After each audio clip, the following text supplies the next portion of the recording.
Ada sebuah kata kunci, password, di mana setiap muslim kalau memahami masalah ini, atau yang sudah memahami bagaimana mereka istiqamah untuk menjaganya, dipastikan apapun yang dia harapkan, apapun yang dia butuhkan dari nikmat dan juga apa yang dia butuhkan jadi jalan keluar dari setiap permasalahan dia hadapi akan terpenuhi. Iya saudaraku seiman, itu adalah syukur. Begitu banyak kita dengarkan dari lisan para da'i menyebutkan tentang masalah syukur. Mungkin seringkali lisan kita mengatakan bersyukurlah, atau kita pun kadang-kadang mengucapkan kalimat alhamdulillah. Tapi permasalahannya banyak orang yang belum memahami tentang makna secara dalam tentang makna syukur ini, dan juga belum istiqamah sehingga mereka hanya bersyukur di saat yang dilihat depan mata yang dia anggap nikmat. Kalau seandainya Allah Kalau seandainya Allah subhanahu wa ta'ala memberikan kepadanya sebuah sepeda motor, namun harapan dia adalah sebuah mobil, maka dia tidak akan pernah bersyukur. Karena bagi dia motor belum sebuah nikmat. Atau mungkin dia targetnya memiliki mobil yang tahun 2023 misalnya, sementara Allah memberikan dia tahun 2020, maka lisannya tidak akan mengatakan alhamdulillah, karena bagi dia belum sampai target yang dia inginkan. Padahal sebenarnya tidak mungkin nikmat itu bertambah kecuali dengan kata kunci ini, yaitu syukur. Tidak asing lagi firman Allah subhanahu wa ta'ala dalam surah Ibrahim, surah nomor 14 ayat 7, di mana Allah memastikan dan Allah mewajibkan atas dirinya bahwasanya semua orang yang bersyukur pasti akan ditambah dan diberikan semua yang dia butuhkan. Dalam firman-Nya, wa idz ta'azzana rabbukum la in syakartum la azidannakum wa la in kafartum inna azabi lasyadid. Ingatlah ketika Tuhan Muhammad menyeru dan mewajibkan atas dirinya, siapapun yang berterima kasih atau bersyukur pasti akan aku tambah, dan siapapun yang kufur tidak pernah menilai nikmat tersebut sehingga berterima kasih, maka siksaku sangat pedih. Syukur saudaraku seiman dari sisi bahasa disebutkan oleh para ulama adalah as-sana 'alal muhsin bima aulakahu minal ma'ruf. Artinya syukur adalah pujian bagi orang yang memberikan kebajikan atas kebajikan tersebut, sebagaimana disebutkan dalam As-Sihah fil Lugha, bukunya Al-Jauhari. Ibnu Qayyim rahimahullah lebih dalam menjelaskan tentang masalah syukur, sehingga harapannya adalah setiap muslim bisa menerapkan dalam hidupnya. Bukan hanya sekedar lisan yang mengucapkan syukur tersebut, tapi bagaimana dia lebih dalam dari masalah itu sehingga benar-benar bisa mendatangkan hasil dan efek yang diharapkan. Beliau mengatakan asyukur zuhuru athari ni'matillahi ala lisani abdi thana'an wa i'tirafan wa ala qalbihi syuhudan wa mahabbah wa ala jawarihi inqiyadan wa ta'ah. Artinya syukur itu baru bisa mencapai targetnya dan akhirnya mendapatkan apa yang kita harapkan, yaitu menunjukkan adanya nikmat Allah pada diri seorang hamba dengan pujian lisan dan juga pengakuan melalui lisan tersebut. Ditambah lagi adanya persaksian dan kecintaan di dalam hati seorang hamba kepada Tuhan yang telah memberikan nikmat tersebut. Juga disempurnakan dengan pelaksanaan kepatuhan dan ketaatan melalui anggota tubuh. Disebutkan dalam kitab Madarikus Salikin jilid 2 halaman 244. Saudaraku seiman, Allah subhanahu wa ta'ala bukan hanya sekedar menyuruh kita berterima kasih, tapi Allah pun memang memiliki sifat yang mulia ini. Allah sebutkan dalam Al-Quran, dalam surah Asy-Syura, surah nomor 42 ayat 23, Innallaha ghafurun syakur. At-Tabari mengatakan, dalam terjemahan sungguhnya Allah itu Ghafur dan Syakur, beliau mengatakan menukil perkataan Qatadah rahimahullah, Ghafur adalah maha pengampun terhadap semua dosa sebanyak apapun, asal hamba tersebut mau kembali kepada Tuhannya akan dimaafkan.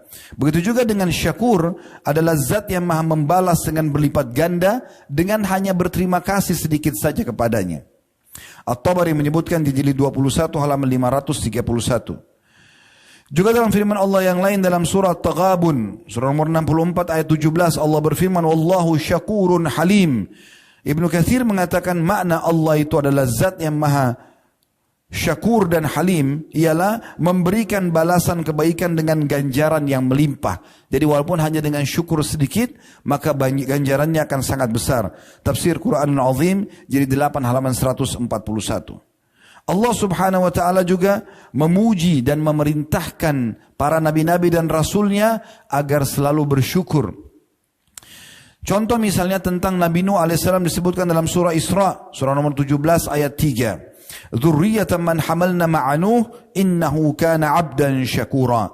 Sesungguhnya keturunan manusia yang telah kami bawa bersama Nuh, maksudnya di kapal Nuh, sesungguhnya Nuh itu adalah seorang hamba yang selalu bersyukur. Demikian pula tentang Nabi Ibrahim alaihissalam dalam surah An-Nahl, surah nomor 16 ayat 120 sampai 121 Allah berfirman, "Inna Ibrahim kana ummatan qanitan lillahi hanifan wa lam yakun minal musyrikin, syakiran li an'umihi, ijtabahu wa hadahu ila siratin mustaqim." Sesungguhnya Ibrahim adalah seorang imam yang dapat dijadikan teladan lagi patuh pada Allah dan selalu lurus berada di jalan Allah. Dan dia sekali-kali bukanlah termasuk orang-orang yang musyrik. Dia senantiasa mensyukuri nikmat-nikmat Allah dan menunjuki ke jalan yang lurus. Demikian pula dengan baginda Nabi SAW. Tentunya adalah sampel-sampelnya saja, karena semua nabi-nabi memang orang-orang yang banyak bersyukur. Nabi Muhammad SAW dalam sebuah hadis Bukhari Muslim tentang salah satu contoh syukur beliau disebutkan, karena Rasulullah SAW idza qama ila shalah qama hatta tafattarat rijlah. Nabi Muhammad SAW kalau berdiri mengerjakan solat, maka dalam solat itu saking lamanya berdiri sampai membuat telapak kaki beliau pecah-pecah. Dalam beberapa riwayat lain disebutkan inilah di solat malam dikerjakan. Tapi riwayat Bukhari Muslim ini menyebutkan di semua solat beliau sallallahu alaihi wasallam. Kemudian Aisyah berkata, qalat Aisyah radhiyallahu anha, ya Rasulullah, atasna'u hadha wa qad ghufira ma taqaddama min dhanbika wa ma ta'akhkhar. Faqala ya Aisyah, afala akunu 'abdan syakura. Aisyah berkata, ya Rasulullah, apakah anda kerjakan ini sementara dosa-dosa anda sudah jelas diampuni yang lalu dan juga yang akan datang?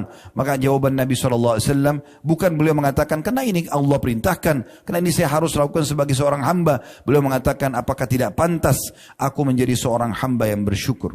Allah subhanahu wa ta'ala juga memerintahkan dalam banyak ayat Al-Quran agar kita hamba-hambanya orang-orang beriman selalu bersyukur.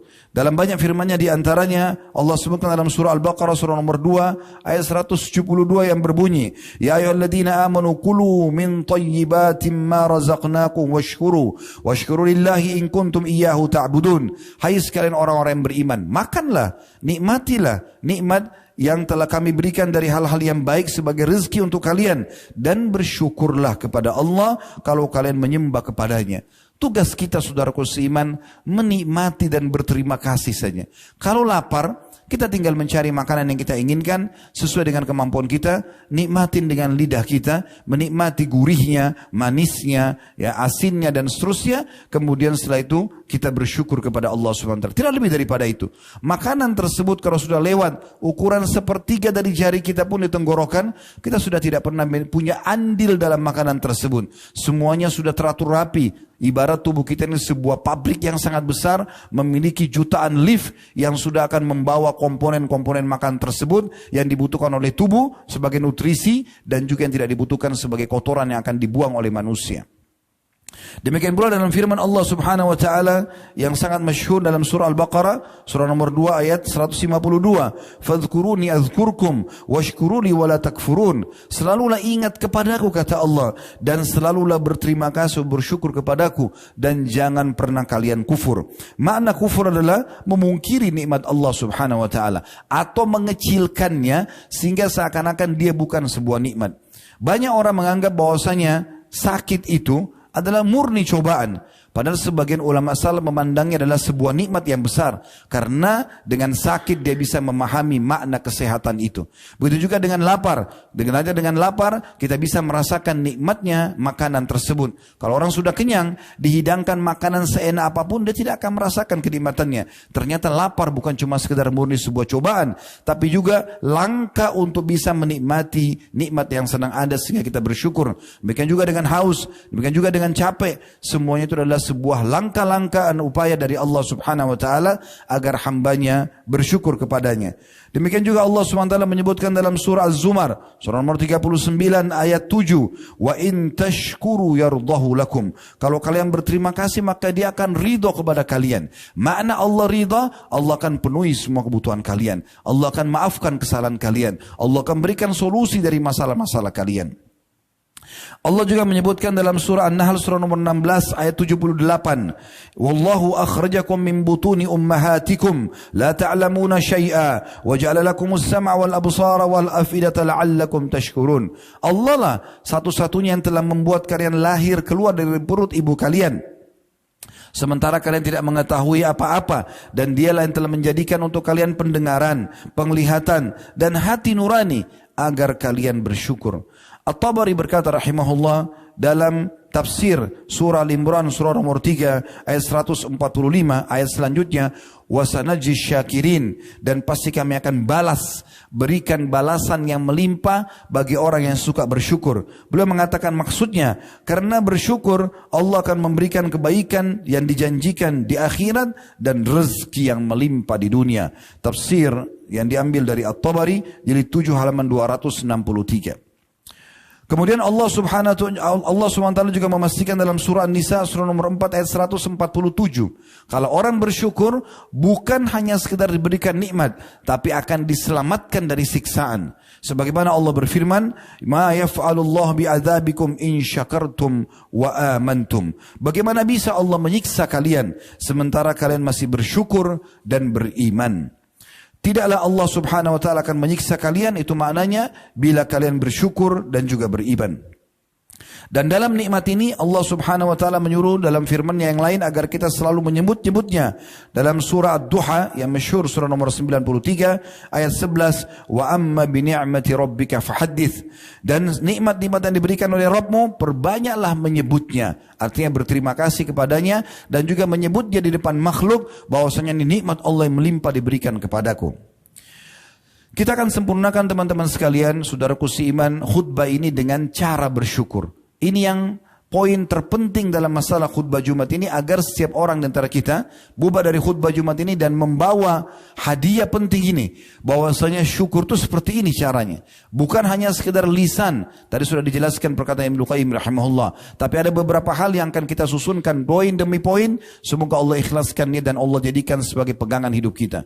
Yang pertama teman-teman sekalian, mensyukuri dengan lisan. Ini yang paling sering kita ketahui tentunya, yang paling dasar. Lisan selalu alhamdulillah. Dalam sebuah riwayat yang sahih disebutkan, Nabi SAW kalau sedang diuji oleh Allah, beliau mengatakan alhamdulillah ala kulli hal. Segala puji bagi Allah atas setiap keadaan. Lagi diuji masih bersyukur. Dan kalau nikmat melimpah beliau mengatakan alhamdulillahilladzi bi ni'mati tatimmus shalihat. Segala puji bagi Allah yang semua kebaikan tersempurnakan dengan izinnya. Juga dalam sebuah riwayat yang sahih disebutkan, kata Nabi SAW, man qala hina yusbih, siapa yang membaca pada saat tiba di pagi hari, Allahumma ma asbaha bi min ni'matin aw bi ahadin min khalqika faminka wahdaka la syarika lak falakal hamdu wa lakas syukur faqad adda syukra yaumihi wa man qala hina yumsi faqad adda syukra lailatihi. Hadis hasan diriwayatkan oleh Abu Daud. Terjemahannya, ya Allah, atas nikmat yang engkau berikan pada hari ini dan engkau berikan kepada salah satu dari hambamu, maka sungguh nikmat itu semuanya dari sisimu dan tidak ada sekutu bagimu, serta segala puji dan syukur atau berterima kasih hanya untukmu. Kata Nabi SAW, orang kalau ucapkan ini sekali pagi ataupun sekali sore, maka dia telah memenuhi harinya dengan syukur kepada Allah. Yang kedua, saudaraku seiman, menggunakan nikmat itu pada ketaatan. Ini poin sangat penting. Bagaimana mata yang Allah berikan sehingga kita bisa melihat digunakan untuk melihat yang Allah halalkan. Telinga mendengar yang Allah halalkan. Lisan mengucapkan apa yang Allah bolehkan. Tangan menjama apa yang dibolehkan. Kemaluan juga menyentuh yang dibolehkan. Kaki melangkah kepada tempat yang dibolehkan. Semua kita gunakan dalam ketaatan. Dan bukan termasuk syukur terhadap nikmat. Orang mengatakan dengan lisannya alhamdulillah, tapi tubuhnya melakukan kemaksiatan kepada Allah Subhanahu wa taala. Tentu teman-teman sekalian, di saat kita sedang mempelajari hal seperti ini, kita sedang berbicara hari ini, detik ini ke depan. Setiap pengajian, khutbah yang disampaikan, maka sedang memberikan peringatan di saat itu. tujuannya untuk memperbaiki ke depan. Kita bukan sedang berbicara sesuatu yang lalu. Kalau ada seseorang antara kita di sini yang hadir, mungkin pernah menggunakan anggota tubuhnya dalam kemaksiatan, dia tinggal taubat nasuha kepada Allah SWT. Tapi yang penting adalah setelah mendengarkan poin ini, ilmu ini diterapkan ke depannya, sehingga tidak lagi menggunakan anggota tubuhnya dalam kemaksiatan kepada Allah Subhanahu wa taala. Karena tidak termasuk berterima kasih pada seseorang kalau kita kerja di satu lembaga misalnya, lalu kemudian semua fasilitasnya kita malah gunakan untuk kelalaian, kita malah membuat merusak citra pemilik perusahaan, maka itu bukan tanda berterima kasih. Tapi termasuk berterima kasih adalah kalau seseorang telah diberikan fasilitas, dia malah menggunakan dan memberikan hasil kerja dia dan kerja dia yang terbaik, maka itu orang yang berterima kasih tentunya. Yang ketiga, saudaraku seiman, memperbanyak sujud syukur. Mungkin yang jarang orang lakukan. Nabi SAW tidak pernah meninggalkan perbuatan ini. Semua disebutkan dalam hadis Abu Daud dengan sanad hasan. An Abi Bakar radhiyallahu anhu, dari Abi Bakar radhiyallahu anhu qal, beliau berkata karena Rasulullah sallallahu alaihi wasallam idza ja'ahu amrun busyira bihi kharra sajidan syakiran lillah. Bahwasanya Nabi sallallahu alaihi wasallam setiap kali datang kepadanya berita menggembirakan, maka beliau langsung selalu sujud kepada Allah sebagai tanda syukur kepadanya. Dan ulama menjelaskan syukur ini walaupun seseorang itu tidak dalam kondisi berwudu, maka dibolehkan tentunya dia melakukan sujud syukur.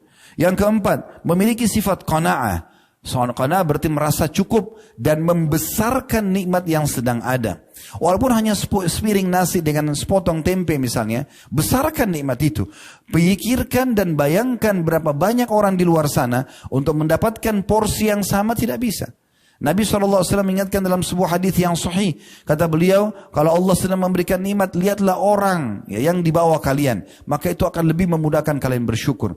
Bukan kita melihat orang yang menggunakan atau memiliki makanan yang lebih lengkap porsinya misalnya, dengan lauk pauknya. Tapi kita coba besarkan nikmat yang sedang ada. Sebagian orang subhanallah mungkin hanya mengunyah kerupuk saja. Tapi kita kalau melihatnya kita ingin makan bersama dia. Karena dia begitu menikmati apa yang sedang Allah berikan kepada dia. Sebagian orang mungkin cuma tergeletak tidur di lantai. Tapi karena dia menerima dan merasa itu sebuah kepuasan, maka dia pulas tidurnya. Berapa banyak orang yang tidur di ranjang yang mewah, tapi dia tidak pernah puas dan gelisah karena tidak pernah menganggap itu sebuah nikmat. Maka butuh qanaah, butuh merasa puas dengan apa yang Allah berikan. Dan dengan itu berarti masuk dalam poin bersyukur kepada Allah Subhanahu wa taala. Kata Nabi SAW dalam sebuah hadis riwayat Ibnu Majah dengan sanad sahih, kun wari'an takun a'badan nas wa kun qani'an takun ashkaran nas. Artinya jadilah hamba yang menjaga hubungan baik dengan Allah, maka engkau akan menjadi hamba yang paling berbakti. Dan jadilah hamba yang paling puas, yang selalu membesarkan nikmat tersebut, merasa puas dengan nikmat walaupun kecil, maka engkau akan menjadi hamba yang paling bersyukur. Yang kelima, selalu berbagi dan memikirkan keadaan orang lain, serta berterima kasih kepada manusia yang telah berbuat baik walaupun kecil di mata kita.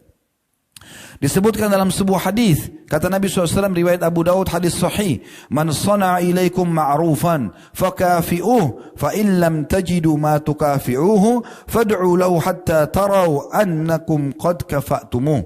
Artinya, siapapun yang telah berbuat baik pada kalian, maka balaslah yang setimpal. Kalau kalian tidak dapatkan yang setimpal, maka doakan, berdoalah kebaikan untuk orang tersebut sampai kalian merasa dengan doa itu, karena seringnya diulangi, bukan sekali saja, seakan-akan kalian sudah membalasnya.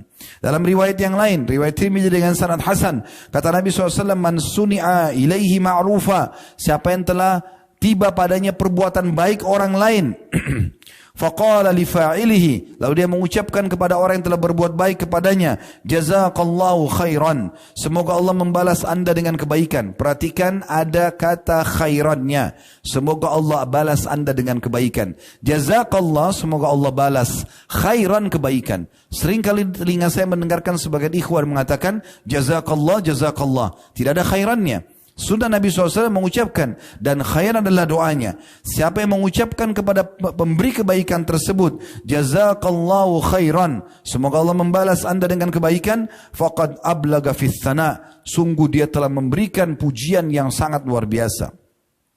Juga Nabi SAW memastikan orang yang tidak berterima kasih pada manusia tidak membalas kebaikan orang lain, dimulai dari orang yang paling berjasa dalam hidup kita, yaitu kedua orang tua kita, kemudian siapapun dari kerabat-kerabat, orang-orang terdekat kita yang sudah memiliki jasa yang baik kepada kita, kemudian selanjutnya kepada orang-orang yang jauh pun, yang kita tidak kenal, mungkin hanya sekedar memberikan seteguk air misalnya pada saat kita sedang dahaga, memberikan kita kesempatan untuk duduk di sebuah tempat padahal dia sedang duduki misalnya, ataupun dia perlu, maka orang yang tidak berterima kasih dan menilai itu berarti belum berterima kasih pada Allah Subhanahu wa taala. Sabda Nabi sallallahu alaihi wasallam dalam hadis riwayat Tirmidzi dengan sanad hasan sahih, "Man la yashkurun nas, la yashkurullah." Siapa yang tidak bisa berterima kasih pada manusia, menilai kebaikan mereka, maka tentu saja dia belum berterima kasih kepada Allah. Oleh karena itu Ali radhiyallahu anhu mengatakan, "Saya akan siap menghamba, mengabdi pada seseorang yang mengajarkan kepadaku satu buah huruf."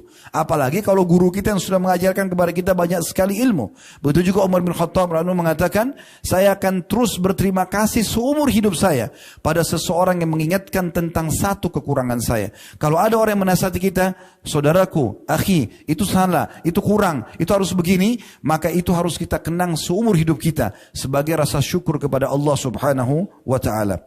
Ibnu Qayyim rahimahullah mengatakan, rukun syukur ada 3, mengakui nikmat itu berasal dari Allah, kemudian memuji Allah dan juga memuji Allah atas nikmat tersebut dan memanfaatkannya di atas ketaatan kepada Allah Subhanahu wa taala.